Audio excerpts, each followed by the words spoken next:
하나가 청년들 데리고 오키나와 한번 가볼까 했습니다.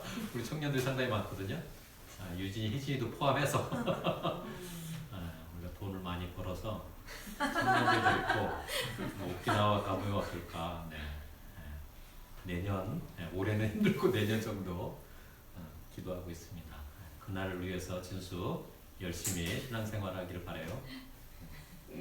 성부와 성자와 성령 이름으로 말씀을 드립니다. 지난 9월 23일 토요일이었는데 그때 우리 고수산나님하고 함께 대전 교구장 주교 성품 및 승자식에 참여를 했습니다. 이렇게 서품식 때는 굉장히 웅장하고 화려하죠. 이게 주교 서품식 때는 이 사제 서품식 때와 다르게 좀 특별한 순서가 또 있습니다. 여러 가지가 있는데 제 눈에 들어왔던 순서는 주교님이 이제 몸에 착용하는 것들에 대한 축복하는 시간이 있었어요. 주교님 뭐 작년에 오셨기 때문에 올해는 못 오시는데 아마 내년에 오시겠죠. 오실 때 보면 주교님은 우리와 다른 보통 사제들하고 다르게 관을 써요, 그죠? 그걸 주교관이라고 합니다. 주교관을 쓰고 그리고 이렇게 가운데 보면 십자가, 큰 십자가를 착용하시고 또 뭐가 있죠? 예식할 때 보면 옆에 손에 들고 있는 게 있어요. 봤어요? 지팡이도 있습니다. 지팡이.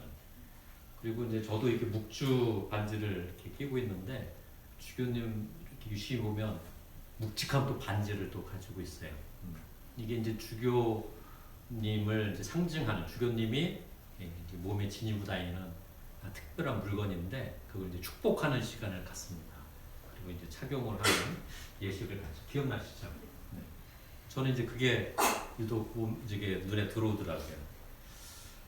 뭐 물론 이제 그런 거 없이도 주교님은 주교님 자체가 어떤 교회의 권위를 상징을 하죠. 그런데 그것을 조금 더 돋보이게 하려고 주교관도 쓰고 지팡이도 들고 옛날에는 이게 뭐 반지 이걸로 뭐 이렇게 도장 역할도 했었나 봐요. 뭐 그런 거.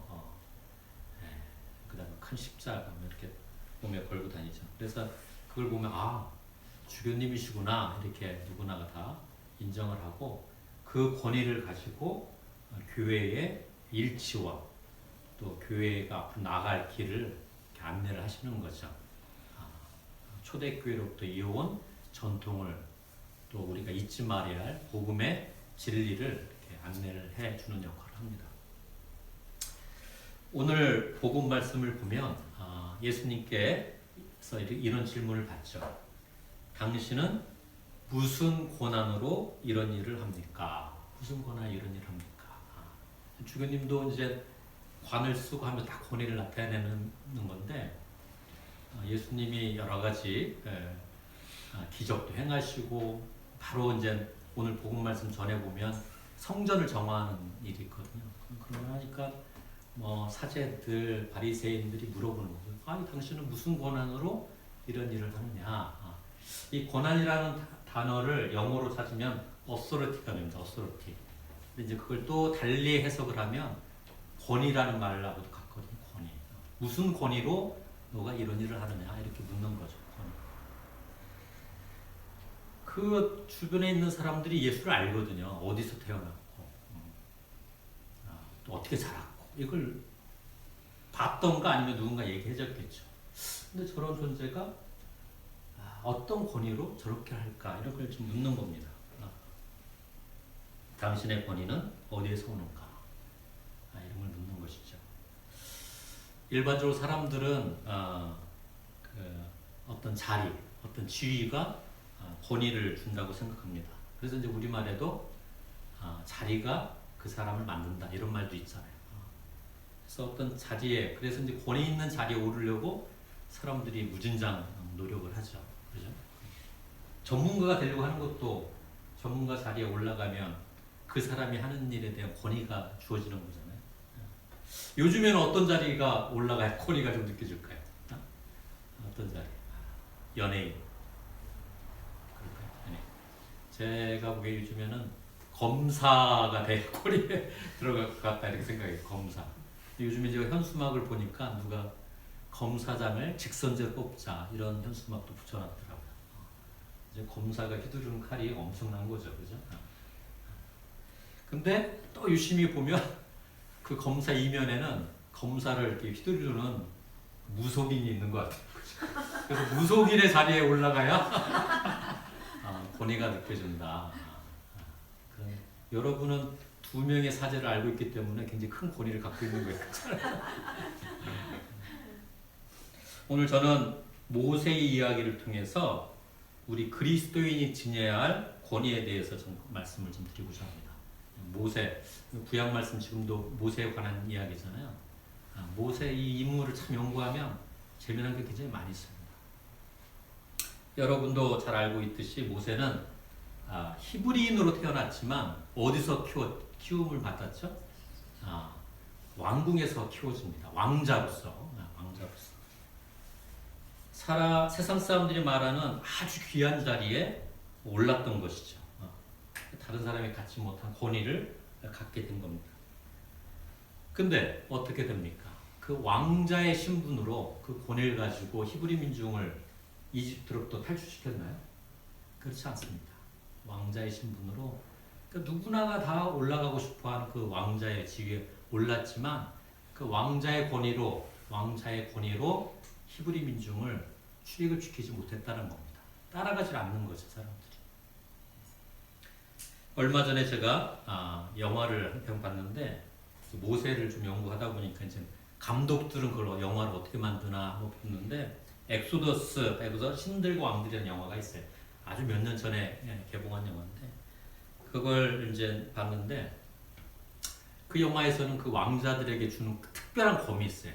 그 당시에는 아마 대부분의 무기가 뭐 이렇게 쇠로 된 게 별로 없었을 거예요. 강철 그런 기술이 없으니까 뭐 청동으로 만들었거나 그와 유사한 제품을 만들었을 텐데 왕자들에게는 아주 다른 거하고 부딪혀도 깨트려지지 않는 아주 단단한 그런 검을 이제 선물로 주는 장면이 나옵니다.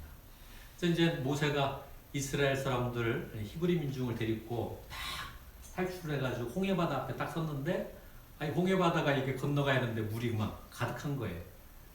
그래서 이거 어떻게 하나 모세가 고민하다가 자기가 그래도 왕자로서 물려받은 검을 착용하고 있었는데 그 검을 집어 던집니다. 이게 무슨 쓸모가 있겠느냐. 딱 집어 던지니까 그 검이 홍해바다 속으로 쭉 빠져들어서 딱 꼽히니까 그제서야 이렇게 이제 홍해바다 갈라지는 이건 이제 영화입니다. 영화. 그걸 보면 제가 왕자의 권위를 내려놨을 때 비로소 홍해바다가 갈라지는구나 이걸 좀 느꼈어요.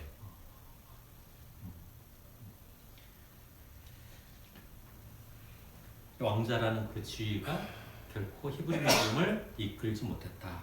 이 말씀을 드린 겁니다. 모세는 이제 이집트로 도망을 치죠. 도망을 쳐서 미디안 땅으로 갑니다. 그곳에서 모세는 뭐가 되죠? 목자가 됩니다. 목자. 양을 치는, 그러니까 염소를 치는 목자가 되는 거죠. 이 목자의 권위는 어디서 나올까? 우리 문화하고는 다르죠. 우리는 뭐 이렇게 가축을 많이 키우는 그런 문화가 아니기 때문에. 근데 목자의 권위는 어디서 나올까요? 목자의 권위는 아마 가축들을 잘 이끌고 다닐 때 그 권위가 돋보일 겁니다. 그래서 이 목자에게는 그 권위의 상징인 물건이 주어져요. 그게 뭐냐면 지팡이입니다. 지팡이. 아까 제가 이제 주교님이 들고 다닌다는 그 지팡이. 그게 목자의 권위의 상징이에요. 그 지팡이로 양떼들도 몰기도 하고 지팡이 끝에가 이렇게 굽어진 이유는 뭔지 아세요? 제가 조사를 해보니까 양들이 어딘가 구덩이에 빠졌을 때 양들을 끄집어내려고 끝에가 이렇게 굽어졌다는 거예요. 목이나 이렇게 몸을 감싸서. 그 지팡이를 잘 쓸 수 있어야 목자가 되는 거죠. 그래서 그 지팡이는 목자의 권위를 상징을 하는 겁니다. 그래서 이제 모세는 그 지팡이로 히브리 민중들을 이끌어내죠. 오늘 구약 말씀에 이렇게 기록을 하고 있어요. 그 지팡이와 관련된 기록입니다. 나일강을 치던 너의 지팡이를 손에 들고 오너라 이런 글귀가 있습니다.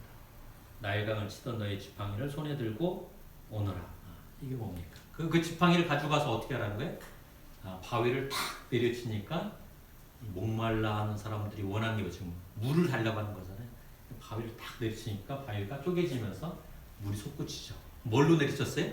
그 지팡이로 내리친 겁니다. 근데 그 지팡이가 어떤 지팡이에요? 미디안 땅에서 목자로 생활하면서 받았던 지팡이였고, 그 지팡이로 이집트를 가서 히브리 민중들을 구출해 내는데, 파라오하고 이렇게 막 대결을 할 때 그 지팡이를 쓰죠. 지팡이를 집어 던지니까 지팡이가 갑자기 뭘로 변해요? 뱀으로도 변하고, 또 그 지팡이로 나일강 강물을 탁 내리치니까 강물이 핏물이 돼버리고, 이런 기적을 일으킨 지팡이죠. 그리고 지금 오늘 복음 말씀, 구약 말씀은 뭐예요? 그걸로 큰 바위를 딱 내리치니까 물이 하나도 없는 그 광야에 물이 솟구치는 그런 일이 발생을 합니다. 모세에게 있어서 지팡이는 권위의 상징이었던 것이죠. 그리고 그 권위로 히브리 민중을 이끌어서 광야로 가는 거죠. 그러나 모세가 손에 쥔 그 지팡이가 영원했느냐? 그렇지가 않습니다. 그래서 이제 모세는 새로운 권위가 필요한 거예요. 이끌고 이제 광야 생활을 하다 보니까 이 지팡이로는 더 이상 안 되는 거예요. 새로운 권위. 그 새로운 권위가 뭡니까? 이제 시나이산에 딱 올라가서 어느 동굴에 가서 하느님으로부터 받죠. 그게 뭐냐면 십계명입니다. 십계명. 그래서 십계명을 돌로 쪼가지고 이제 지팡이가 아닌 두 손에 뭘 듭니까? 십계명 이 석판을 들고 권위를 이어가는 것이죠. 손에 든 게 이제 지팡이가 아니라 십계명이 적혀 있는 석판이 되는 겁니다. 사실 이 십계명이 없었다면 오늘의 이런 교회도 없습니다. 이 교회 역사를 쭉 추적을 해보면 이 교회의 역사는, 교회의 모습은 이스라엘 사람들의 성막 이런 데서 이제 비롯되는 건데, 그 성막 안에는 뭐가 있었냐? 이 십계명 석판이 있었던 거예요. 그러다가 이제 이스라엘 민족이 잘 형성이 되고 국가가 탄생하니까 이제 뭐 다윗, 그 다음에 솔로몬 때는 그 석판을 잘 보관할 성전이 필요하겠다. 그래서 이제 성전을 짓게 되는 것이고, 근데 그 성전이 다 무너지죠. 그래서 사람들이 흩어져서 그때 또 역시 광야 시대 때처럼 이렇게 이스라엘 사람들이 모인 곳에 이런 성막을 만들어서 모임을 시작을 하고, 그게 영향을 주어서 그리스도인들이 오늘의 이런 교회를 만들었던 것이죠. 십계명이란 권위로 이스라엘 민족들은 쭉 이어져 내려왔던 겁니다. 근데 그 십계명이란 그 권위를 가지고 과연 이스라엘 민족들이 잘 살았느냐? 우리가 이스라엘 역사를 보면 그렇지가 않은 거죠. 그렇지가 않습니다. 오늘 복음 말씀으로 다시 돌아가서 예수께서 받았던 질문을 떠올려 봅시다. 당신은 무슨 권한으로 이런 일들을 합니까? 무슨 권위로 이런 일을 합니까? 이런 질문인 거죠. 이 질문을 던진 존재들은 모세 때부터 이어 내려온 율법의 권위로 이 세상을 지배해온 자들입니다. 그런데 세상은 어떻습니까? 빈부격차가 줄지도 않고, 죄로부터 자유롭지도 못하고, 그죠? 예수님께서 오신 이유는 우리에게 새로운 권위를 선물로 주시기 위해서 오셨던 것이죠. 그래서 예수님께서 우리에게 새로운, 우리 손에 들어야 할 새로운 권위를 선물로 주셨어요. 그게 과연 뭘까요? 저는 이렇게 성경을 읽으면서 우리 손에 들어야 할 새로운 권위는 지팡이나 검이나 또 십계명이 적힌 석판이 아니라 예수님께서 주신 계명인데, 성경은 그것을 새로운 계명이다 이렇게 언급을 합니다. 요한복음 13장 34절과 35절에 나와 있는 말씀이 가장 핵심적인 말씀이죠. 최후의 만찬. 예수님께서 이제 돌아가시기 전날 밤에 제자들하고 최후의 만찬을 하잖아요. 그러면서 얘기합니다. 내가 새로운 계명을 너희들에게 주겠다. 그게 너희들의 권위가 될 거라는 얘기죠. 뭡니까? 이제 나는 너희에게 새 계명을 주겠다. 서로 사랑하여. 내가 너희를 사랑한 것처럼 너희도 서로 사랑하여. 너희가 서로 사랑하면 세상 사람들이 그것을 보고 너희가 내 제자라는 것을 알게 될 것이다. 이 새 계명을 주신 겁니다. 사랑이라는 단어가 굉장히 식사가 나를 수도 있겠지만 그 사랑의 의미를 살아가는 사람들이 많지는 않죠. 그걸 우리 두 손에 준 겁니다.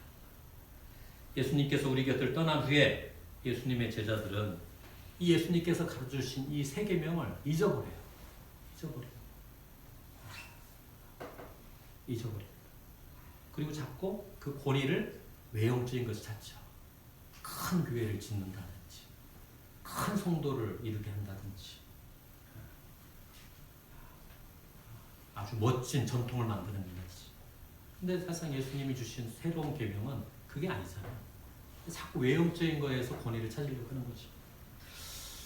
그리고 이제 어떤 때는 성경 말씀이 우리의 권위가 된다 해서 또 성경 각 나라 말로 성경 말을 다 번역을 합니다. 그게 이제 그리스도교의 역사잖아요. 그래서 성경이 보급 안 된 나라가 없을 정도로 다 보급이 됐어요. 그게 이제 우리의 권위라고 생각하죠. 우리 손에 성경을 들었어요. 근데 이 세상은 어떻습니까? 성경을 든 손으로 우리가 어떤 짓을 했는지, 어떤 행동을 했는지는 우리가 조금만 조사해보면 금방 나옵니다. 그러니까 이 성경도 결국은 우리의 권위가 되지 못할 수가 있는 것이죠. 우리 손에 준 것이 처음에는 검이었고 지팡이였고 십계명이었고 전통이었고 성경이었습니다. 그래서 변화된 게 무엇이냐? 우리가 돌아봐야 하는 것이죠. 당신은 무슨 권한으로 이런 일을 합니까? 이 질문이 오늘날 우리에게 이렇게 들려옵니다. 왜 그리스도인이 되셨나요? 그리스도인으로서 당신의 권위는 어디서 옵니까? 저는 이 시간 우리가 그 권위의 근본을 어디서 차지하느냐, 앞서 말씀드린 것처럼 예수님께서 돌아가시기 전날 밤에 제자들에게 가르쳐준 새로운 계명, 서로 사랑하여라. 여기서 우리가 권위를 되찾아야 한다. 이런 말씀을 드립니다. 오늘 서신 말씀은 이렇게 적고 있어요. 여러분은 그리스도 예수께서 지니셨던 마음을 여러분의 마음으로 간직하십시오. 그리스도 예수께서 지니셨던 마음, 그 마음으로 제자들에게 가르쳤던 것이죠. 서로 사랑하여라. 너희들 손에 검을 들 필요도 없고 지팡이를 들 필요도 없고 십계명 석판을 들 필요도 없다. 새로운 계명, 서로 사랑하여라. 그 마음인 거죠. 그 마음 때문에 주님은 당신의 것을 다 내어놓고 종의 신분을 취하셔서 우리와 똑같은 인간이 되셨던 거 아니겠습니까? 그 마음. 그게 우리는 좀 식상하지만 사랑이라고 표현하는 것이죠. 그 마음이 있어야 새로운 계명이 작동할 수 있을 것입니다. 그렇다면 그 마음이 어떻게 우리 안에 잡을 수 있을까요? 저는 이 사랑은 일종의 성령님이 오셔야 가능하다. 성령님과 같다 생각을 해요. 성령님은 곧 사랑이다. 이렇게 표현할 수도 있겠죠. 성령님 또 뭐라고 했죠? 바람이 부는 것과 같다 했잖아요. 한 곳에 머물지 않습니다. 왔다가 사라지기도 하고 가기도 하고. 근데 그런 것이 우리 마음 안에, 우리 몸 안에 우리와 함께 하려면 우리가 끊임없이 강구를 해야죠. 같이 있어달라. 우리와 함께 있어달라. 그렇지 않으면 그냥 떠나버리는 거죠.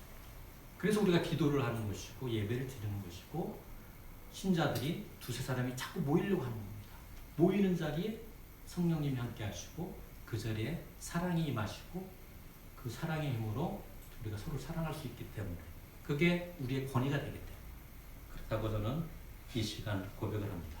그래서 성령님이 머무를 공간, 시간을 우리가 확보하는 게 굉장히 중요합니다. 10월의 첫날 10월달만 생각하면 제 머릿속에 우리가 10년이 됐는데 어떻게 가야 하나 이런 마음이 계속 밀려듭니다. 여러분이 만들어온 길이죠. 상징적인 몸짓으로 권위를 나타내시는 일이 끝났습니다. 우리 이웃은 상징적인 권위를 목말라 하는 게 아니라 정말 살아있는 권위를 목말라 하고 있는 것이죠. 그래서 우리는 어떻게 해야 합니까? 우리의 몸짓으로 살아있는 권위를 드러낼 때 비로소 이 세상에 희망과 또 우리가 존재하는 이유가 거기에 있지 않나 싶습니다. 조금 부족해 보여도 좀 못마땅해도 우리 곁에 모였으니 우리 서로 사랑하면서 우리 공동체를 잘 키워나가길 이 시간 간절히 소망합니다. 성부와 성자와 성령의 이름으로 말씀을 드렸습니다. 아멘. 오늘의 말씀을 기억하며 잠시 침묵하겠습니다.